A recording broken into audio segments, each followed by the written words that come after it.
Just making this quick video on the Euroa chargers here in Victoria. Also wanted to tell people a bit more about road tripping with the Tesla. So last night we stayed in a motel. They happened to have a 240 volt outlet close to where the car was being parked. So we're able to add 50% of our battery overnight for free at the motel, which was a good little bonus because it is a bit cheaper to charge off mains power than it is to charge off the superchargers. Plus it turns out that the charger that we were planning on going to just up the road was partly out of commission, which means that it was actually deleted from the Tesla navigation. So that particular charger was a 6-bay charger that had 3 of the bays not working, which meant that the actual entire charging site was deleted from the navigation. So it would have actually made me go, or directed me to go into Canberra to get the remaining charge that I needed for the next leg of the journey. But because we were able to add that 50% overnight in the motel, we didn't need to make the detour, which was very handy. As we can see with this charger, we need to stay here 20 minutes for this particular journey. The charger itself on the navigation there shows that it's got 6 stalls available, and they're 130 speed, which is quite good for the Tesla high-speed chargers. When we plug into this one, I'll see if that other charger is still showing as inactive in the Tesla navigation to show you what I was talking about.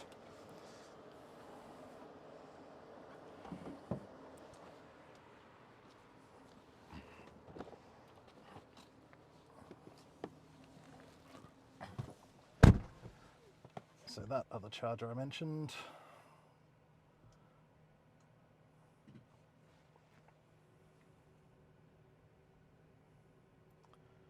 was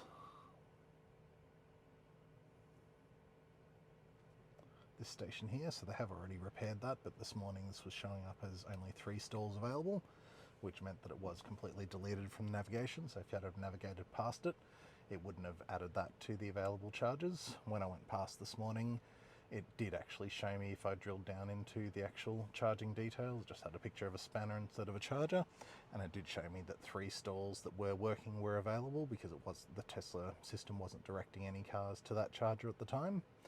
And just going back to your usage, so as we can see here, we're getting 131, which is slightly higher than what it says you can get here, and that's 900 kilometers an hour. The other charger that we used, because this one was showing up as inactive, was actually in this little town here, and that particular charger there was actually a completely free charging station through the New South Wales government. I think it was roughly here.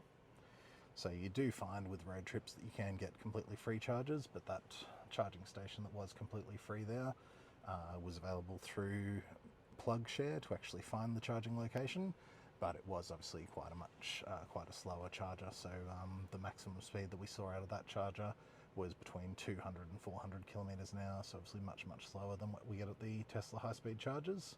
And as I mentioned, at the motel, over about 10 hours overnight, I did pick up 50% of the battery. So that was a nice little bonus as well to get some extra free charging. teslataxi.com.au if you'd like to know more about Tesla rentals, and or if you want to book a car for private use or even for Uber. Thank you.